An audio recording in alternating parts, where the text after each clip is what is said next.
नमस्कार, बहुत स्वागत है आप सभी लोगों का हमारे समृद्धि आईएएस के यूट्यूब चैनल पर। और कैसे हैं, तैयारी कैसी चल रही है?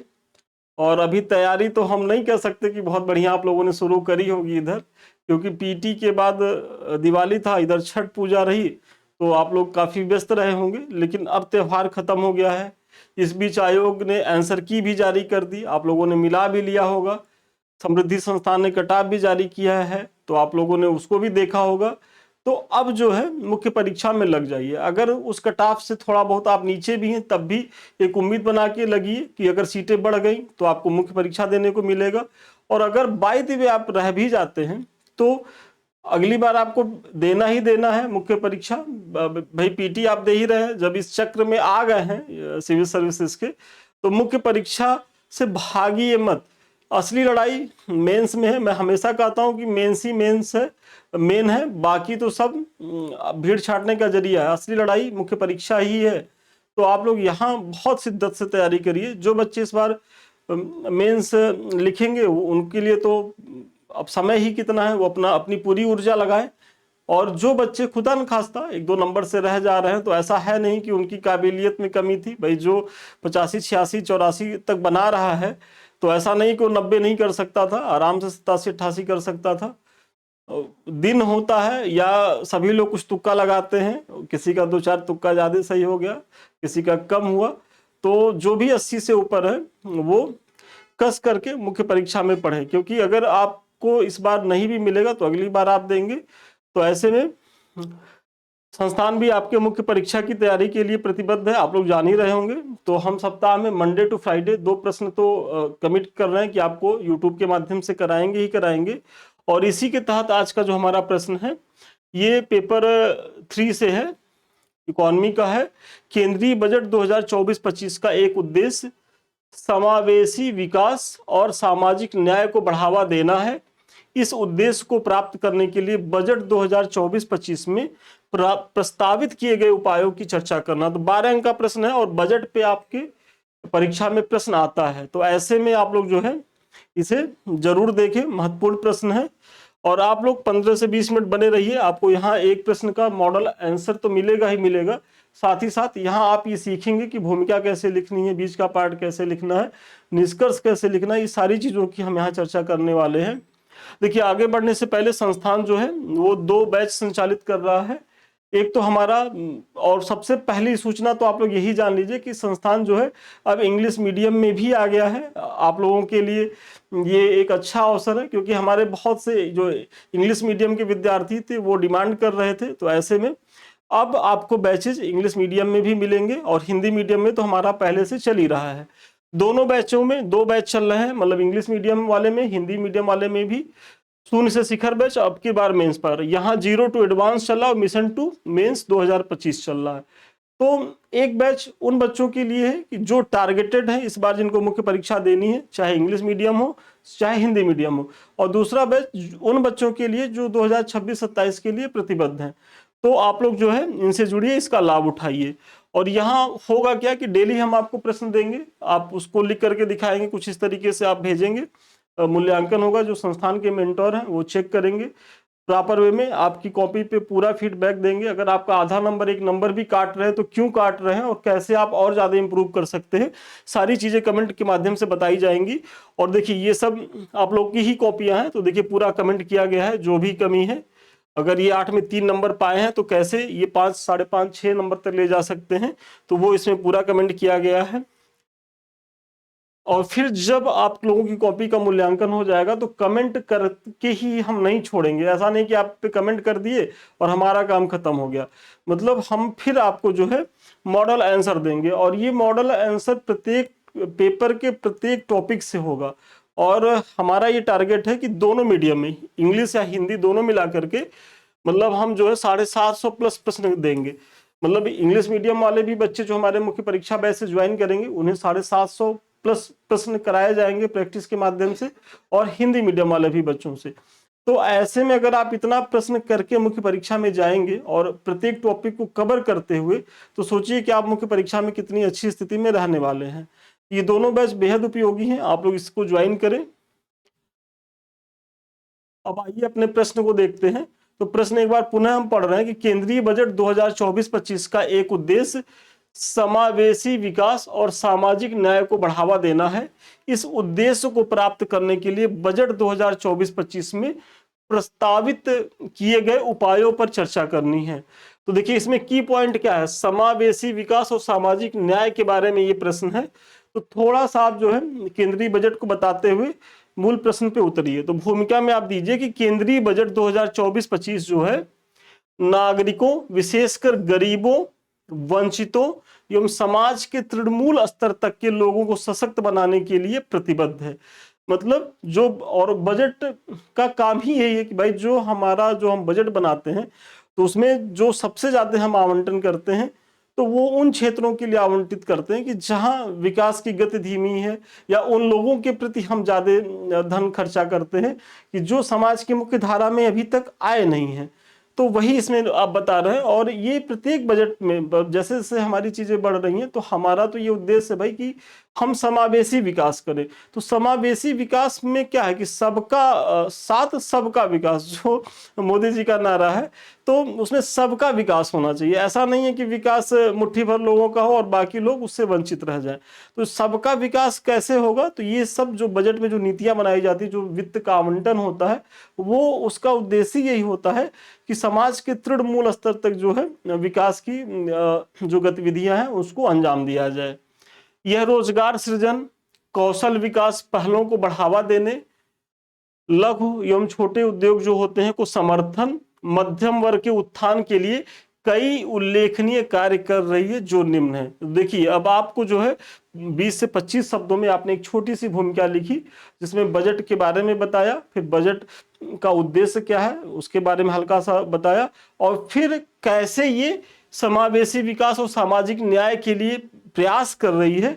अब उस पे आपने बता दिया कि उल्लेखनीय कार्य कर रही जो निम्न है। अब आप जो है इस पे उतर रहे हैं कि अब इसके बारे में बताएंगे एक एक करके, और यही आपका मुख्य परीक्षा के आंसर राइटिंग का अप्रोच होना चाहिए। ये नहीं है कि अब आप एक पेज में भूमिका ही लिखते जा रहे हैं। अब आपको 200 शब्दों में लिखना है, ऐसे में 75 शब्दों में आप भूमिका लिखेंगे, तो कब आप बीच का पार्ट लिखेंगे जहां सबसे ज्यादा आपको अंक मिलना है, और कब आप निष्कर्ष लिखेंगे। भाई निष्कर्ष भी आप छोड़ नहीं सकते, भूमिका भी आपको लिखना है, क्योंकि भूमिका और निष्कर्ष पे भी आपको अंक मिलते हैं।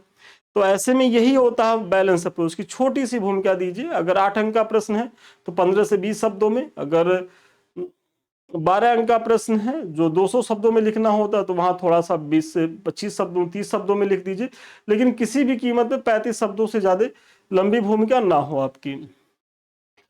सबसे पहला है कि इसमें क्या है कि समावेशी विकास और सामाजिक न्याय के लिए जो सबसे पहला प्रयास केंद्रीय बजट 2024-25 में किया गया है वो सशक्तिकरण से संबंधित जो पहल है वो है, और उसकी चर्चा करें कि सरकार विकासात्मक कार्यक्रमों का लाभ सभी पात्र व्यक्तियों तक पहुंचाने हेतु एक लक्षित उद्देश्य के तहत लोगों की क्षमताओं को बढ़ाने और उन्हें सशक्त बनाने के लिए गंभीर प्रयास कर रही है।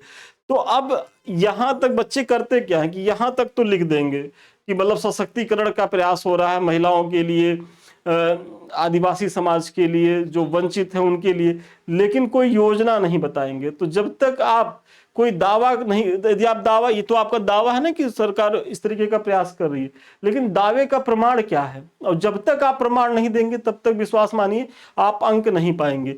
तो प्रमाण में आपको देना होगा कि भाई जैसे पीएम विश्वकर्मा योजना, पीएम स्वनिधि योजना, स्टैंड अप इंडिया एवं राष्ट्रीय आजीविका मिशन, तो ये सब जो कार्यक्रम चलाए जा रहे हैं किसके लिए चलाए जा रहे हैं, सशक्तिकरण से संबंधित, कि मतलब जो लोग हाशिए पर हैं उन्हें कैसे समाज के मुख्य धारा में लाया जाए, कैसे उन्हें सशक्त बनाया जाए। तो इन सब योजनाओं के माध्यम से चलाया जा रहा है। तो अंक आपको इन उदाहरणों से मिलेगा, तो इसका ध्यान रखना है। तो पहला हो गया। दूसरा है कि पूर्वोदय योजना के तहत आप लोग जानते होंगे कि जो हमारा नॉर्थ ईस्ट है वो काफी जो है समाज की मुख्य धारा में वैसे भी पिछड़ा है, आर्थिक रूप से भी पिछड़ा है। तो उसको कैसे मुख्य धारा में लाया जाए, तो इस बजट जो 2024-25 का है उसमें इसके लिए भी प्रावधान है। क्या प्रावधान है, तो जो है बिहार, झारखंड, पश्चिम बंगाल, उड़ीसा, मध्य प्रदेश जैसे पूर्वी राज्यों को राष्ट्र के विकास के इंजन के रूप में परिवर्तित करने का जो है वो प्रयास किया जा रहा है। सारी ये नॉर्थ ईस्ट नहीं, ये पूर्वोदय होगा। तो नॉर्थ ईस्ट के लिए भी प्रयास है, लेकिन ये पूर्वोदय के राज्य, मतलब जो पूर्व ऐसे पूर्वी राज्य हैं जिसमें बिहार हो गया, झारखंड हो गया, पश्चिम बंगाल, उड़ीसा, मध्य प्रदेश, और इसमें जो हमारा अपना उत्तर प्रदेश का पूर्वांचल है, ये सारे क्षेत्र जो आ जाते हैं, तो इनके विकास के लिए प्रयास किया जा रहा है पूर्वोदय योजना के माध्यम से। तो आप इनका भी उल्लेख कर सकते हैं। और इसी के तहत आप उदाहरण भी दे सकते हैं कि बिहार के गया में औद्योगिक नोड का विकास, पूर्वी भारत में 21,400 करोड़ रुपए की लागत वाली विद्युत परियोजनाओं का विकास। तो मतलब ये सब जो प्रयास हो रहे हैं किसके लिए हो रहे हैं कि पूर्वोदय योजना के तहत, मतलब जो पूर्वी भारत है जहां एक बड़ी आबादी निवास करती है और जो आर्थिक सामाजिक रूप से काफी पिछड़े राज्य हैं, तो उनके विकास के लिए प्रयास हो रहा है, और यही सही मायने में समावेशी विकास को दर्शाते हैं। फिर समावेशी विकास की बात हो, उसमें महिला अगर छूट जाए तब तो फिर वो काहे का विकास, क्योंकि आधी आबादी अगर समाज के मुख्य धारा में नहीं है, विकास की मुख्य धारा में नहीं है, तो वो समाज या वो विकास जो है आधा अधूरा है, एकदम है। तो ऐसे में महिलाओं के लिए, और आपको भी ये सब पॉइंट लाने होंगे, महिलाओं के लिए, आदिवासियों के लिए, जो पिछड़े क्षेत्र हैं उनके लिए। तो महिलाओं के लिए क्या प्रयास किया जा रहा है कि इसके तहत महिलाओं एवं लड़कियों को लाभ पहुंचाने वाली योजनाओं के लिए 3 लाख करोड़ से अधिक धनराशि आवंटित किए गए हैं। मतलब कितनी बड़ी राशि जो है महिलाओं और लड़कियों को जो है वो सशक्त बनाने के लिए किया जा रहा है। और इसमें भी आप बताएं कि जैसे महिला ई हार्ट योजना जो है, महिला उद्यमिता मंच की स्थापना की गई है, महिला शक्ति केंद्रों की स्थापना की गई है। तो ऐसे आपको कुछ उदाहरण, कुछ फैक्ट याद करने होंगे। और आप लोग जो एक परीक्षा दे के आते हैं, जब रिजल्ट आता तो कहते हैं सर थर्ड पेपर में नंबर नहीं मिला, या फोर्थ पेपर हमारा अच्छा नहीं गया। तो जब फोर्थ पेपर का क्वेश्चन डील करेंगे तो वहां भी बताएंगे कि आप लोग कमी क्या करते हैं। थर्ड पेपर में यही कमी है कि आप लोग ये सब लिखेंगे, क्योंकि बच्चे पीटी पास करके गए होते हैं तो इतना तो आइडिया होता ही है कि दिखाना किसको है भाई, समाज के वंचित तबकों को ही दिखाना है, जिसमें आदिवासी आएंगे, महिलाएं आएंगे, जो पिछड़े लोग हैं वो आएंगे। लेकिन वहां तक से उनको एक औसत नंबर ही मिलता है, जब तक आप उनके लिए क्या क्या एग्जैक्ट योजनाएं नहीं चलाई जा रही, क्योंकि परीक्षक आपको उस लेवल तक की चीजों का डिमांड करता है और वही आपके अंक का आधार है। तो ऐसे में आपको कुछ ये सब जो योजनाएं पीटी के लिए आपने पढ़ा है खूब मन से, उनका स्मार्टली प्रयोग मुख्य परीक्षा में करना सीखिए। तो ये चीजें देखिए। और जब आप मेरे जो मुख्य परीक्षा का जो हमारा बैच चल रहा है, तो हम लोग उसमें ये सब चीजों पे बहुत ध्यान देते हैं कि अगर कोई आप दावा करें तो प्रमाण नहीं दिए तो हम लोग प्रमाण मेंशन कर देते हैं, भाई आप यहाँ ये उदाहरण दे सकते हैं, ये उदाहरण दे सकते हैं। और जो हमारा मॉडल आंसर है वो एकदम समृद्ध होता भी है, कि ताकि यदि आपको उदाहरणों में कोई दिक्कत हो रही है तो हमारे मॉडल आंसर से आपको भरपूर उदाहरण मिल जाएंगे। बस आप लोग जो है बैच से जुड़े रहें, या यूट्यूब पे जो हमारा प्रोग्राम चल रहा है इसको आप लोग देखते रहें। फिर अगला है कि भाई ग्रामीण विकास। भाई समावेशी विकास में तो अगर शहरों का ही विकास हो, भाई हाँ, अगर हम स्मार्ट सिटी ही बनाएं और स्मार्ट विलेज ना बनाएं तब तो फिर वो विकास बेमानी होगा। और जब हमारी करीब 70% आबादी अभी भी ग्रामीण स्तर पे निवास करती है, तो ऐसे में ग्रामीण विकास के लिए क्या है, तो बजट में ग्रामीण अवसंरचना परियोजनाओं पर 2.6 लाख करोड़ रुपए का आवंटन किया गया है।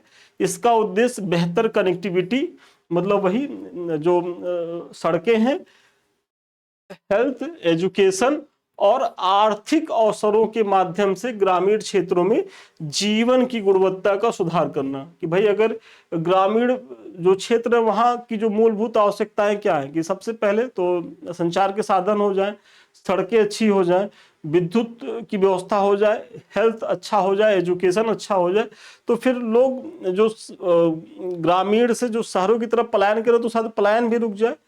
तो यही सब प्रयास किए जा रहे हैं ग्रामीण विकास के तहत। फिर अगला मुद्दा आ गया जनजातियों को लेकर के, मैंने पीछे बताया ही है, अब इनको भी देखते हैं कि इस बजट में जनजातियों के लिए क्या है। तो प्रधानमंत्री जनजातीय उन्नत ग्राम अभियान, इस योजना का उद्देश्य जनजातीय बहुल गांव और आकांक्षी जिलों में जनजातीय परिवारों की सामाजिक आर्थिक स्थिति में जो है वो सुधार लाना। तो इस योजना को जानते रहिएगा, प्रधानमंत्री जनजातीय उन्नत ग्राम अभियान। फिर पूर्वोत्तर राज्यों में रैंकिंग बैंकिंग सेवाओं का विस्तार, मतलब जो हमारे नॉर्थ ईस्ट के राज्य हैं तो वहां क्या प्रयास किया जा रहा है कि बजट में पूर्वोत्तर क्षेत्रों में इंडिया पोस्ट पेमेंट बैंक की 100 से अधिक शाखाएं स्थापित करने का प्रयास है, ताकि बैंकिंग सुविधाओं से वंचित समुदायों को सुलभ, किफायती और विश्वसनीय बैंकिंग सेवाएं उपलब्ध कराई जाए।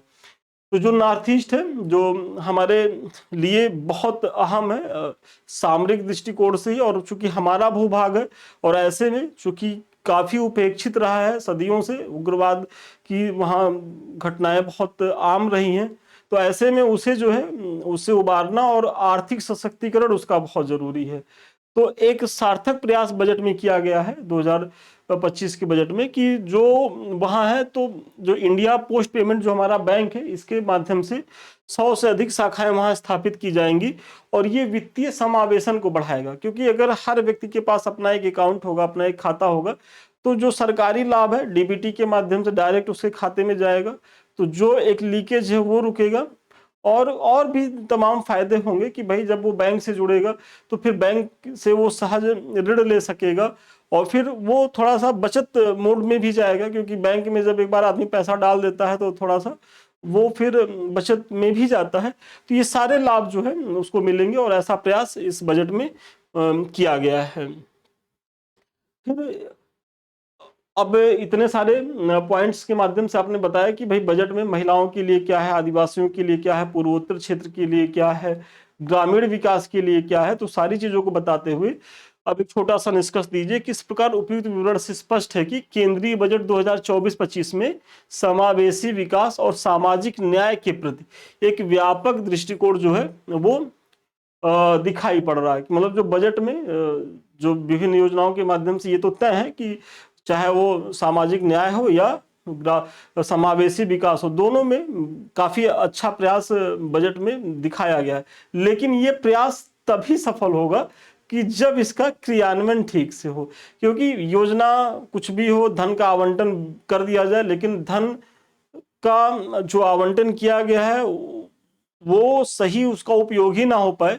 भाई पहले क्या था, एक बार तो जो हमारे प्रधानमंत्री जी थे उन्होंने कहा ही था कि भाई अगर 1 रुपया हम जो है रिलीज करते हैं केंद्र से, तो उसका 86 पैसा जो है भ्रष्टाचार की भेंट चढ़ जा रहा है, 40 पैसा ही जो है वो सही लोगों के पास पहुंच रहा है।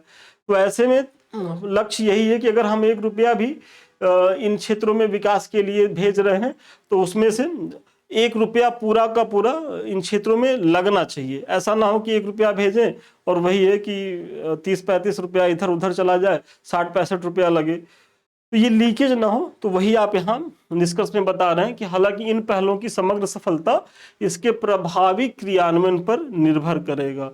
तो आज के प्रश्न का उत्तर यहीं तक था और इस प्रश्न के माध्यम से आपने एक छोटा सा निष्कर्ष दिया और फिर एक छोटी सी स्टार्टिंग में आपने भूमिका दी थी और मेन पार्ट जो पूछा गया था बीच में कि भाई समावेशी विकास और सामाजिक न्याय के लिए बजट में क्या प्रावधान है, तो ज्यादा से ज्यादा आप फोकस्ड वहां रहे और सारे डायमेंशंस को आपने टच किया कि मतलब आप ग्रामीण विकास को भी टच कर रहे हैं, आप पूर्वोत्तर भारत की स्थिति को भी देख रहे हैं, फिर जो हमारे पूर्वोदय के तहत जो हमारे पूर्वी राज्य हैं जिन्हें बीमारू राज्य की श्रेणी में रखा जाता था उनके उत्थान के लिए क्या बजट में प्रयास है, फिर महिलाओं के लिए क्या है, आदिवासी समाज के लिए क्या है, समाज में जो तृणमूल स्तर तक के लोग हैं उनके लिए क्या है। तो इस तरीके की सारी चीजों को देते हुए आपने एक निष्कर्ष दिया है और यही आपके आंसर राइटिंग का अप्रोच होना चाहिए। तो चलिए, मुझे बड़ा भरोसा है कि इस प्रश्न के माध्यम से न केवल आपको एक मॉडल आंसर मिला होगा बल्कि कैसे भूमिका लिखनी है, कैसे निष्कर्ष लिखना है, कैसे बीच का पार्ट लिखना है, इसके बारे में भी हम कुछ बता पाए होंगे। इसके बारे में तो मैंने चर्चा कर ही दी है, तो आप लोग जुड़िए। अभी जो हमारा लेटेस्ट बैच है वो 27 अक्टूबर से पेपर 5 से स्टार्ट हुआ है और इंग्लिश मीडियम में जो हमारा 3 नवंबर से बैच स्टार्ट है पेपर 5 से, तो आप लोग जो है इसका लाभ उठाइए। और सबसे अंत में कुछ हमारे लिंक्स हैं, एक तो हमारा समृद्धि आईएएस का टेलीग्राम है, तो अभी तक आप लोगों ने इसे ज्वाइन नहीं किया तो जरूर ज्वाइन करें, क्योंकि अभी जो हम पढ़ा रहे हैं तो आप लोग की एक डिमांड रहती है कि सर इसका पीडीएफ कहाँ मिलेगा, तो इसी लिंक पे आइए, मतलब @समृद्धि आईएएस ऑफिशियल ये टेलीग्राम, इससे ज्वाइन करिए। आपको यहाँ 1-2 दिन में इसका पीडीएफ मिल जाएगा। और भी तमाम जो भी संस्थान अपने फ्री इनिशिएटिव चला रही है वो यहाँ निरंतर हमारे जो मेंटर्स हैं हमारे द्वारा अपडेट किए जाते रहते हैं, तो वो आपके लिए बहुत ही बेनिफिशियल ये प्लेटफॉर्म है, इससे तो ज़रूर जुड़ें। साथ ही साथ हमारे कुछ चैनल हैं, जैसे एक तो अभी समृद्धि आईएएस का यूट्यूब, जिससे अभी हम आप रूबरू हैं, दूसरा संदीप मिश्रा ऑफिशियल। तो ये भी आपकी तैयारी के लिए बेहद समर्पित चैनल है। तो अभी तक आप लोगों ने अगर इसे ज्वाइन नहीं किया है तो इन दोनों को ज्वाइन करें, सब्सक्राइब करें, लाइक करें, शेयर करें। वीडियो अच्छा लग रहा तो कमेंट करें। सॉरी, आज कुछ तबीयत खराब है, थोड़ी खांसी आ रही है। और सबसे अंत में यदि आप हमसे बात करना चाहते हैं तो 7303307507 पे संपर्क कर सकते हैं। तो ठीक है, आज के लिए इतना ही। पुनः मिलते हैं नए वीडियो में नए क्लास के साथ। तब तक के लिए धन्यवाद, शुभकामनाएं आपको।